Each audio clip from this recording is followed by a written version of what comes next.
संविधान का नाम संविधान क्यों पड़ा?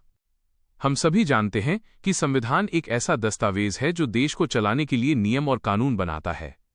ये हमें मौलिक अधिकार और कर्तव्य भी देता है। लेकिन क्या आपने कभी सोचा है कि संविधान को संविधान ही क्यों कहा जाता है? इसके पीछे एक बहुत ही दिलचस्प कहानी है। आइए जानते हैं।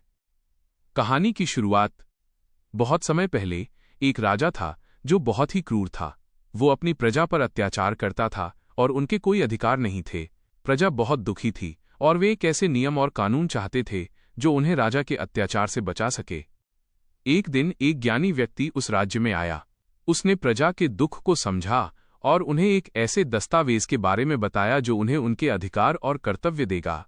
वो दस्तावेज संविधान था। संविधान का नाम संविधान कैसे पड़ा? ज्ञानी व्यक्ति ने बताया कि संविधान का नाम संविधान इसलिए पड़ा क्योंकि ये सम और विधान से बना है। संघ का अर्थ है माइनस एक साथ, विधान का अर्थ है माइनस नियम, इसलिए संविधान का अर्थ है माइनस एक साथ मिलकर बनाए गए नियम। ज्ञानी व्यक्ति ने प्रजा को यह भी समझाया कि संविधान केवल राजा के लिए ही नहीं बल्कि प्रजा के लिए भी है। यह उन्हें उनके अधिकार और कर्तव्य देगा और उन्हें एक सुखी और समृद्ध जीवन जीने में मदद करेगा। प्रजा की खुशी। प्रजा ने ज्ञानी व्यक्ति की बात मानी और वे संविधान को अपनाने के लिए तैयार हो गए। उन्होंने एक साथ मिलकर संविधान के नियमों को बनाया और उन्हें लागू किया। संविधान के लागू होने के बाद प्रजा बहुत खुश थी। वे अब स्वतंत्र थे और उनके पास उनके अधिकार और कर्तव्य थे।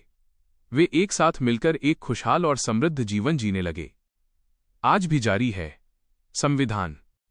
आज भी संविधान हमारे देश को चलाने के लिए नियम और कानून बनाता है। ये हमें हमारे मौलिक अधिकार और कर्तव्य देता है और हमें एक सुखी और समृद्ध जीवन जीने में मदद करता है। संविधान का नाम संविधान इसलिए पड़ा क्योंकि ये एक साथ मिलकर बनाए गए नियम है। यह नाम हमें याद दिलाता है कि हम सभी एक साथ मिलकर एक खुशहाल और समृद्ध देश बना सकते हैं। ऐसे ही वीडियो के लिए हमारे चैनल को जरूर सब्सक्राइब करें।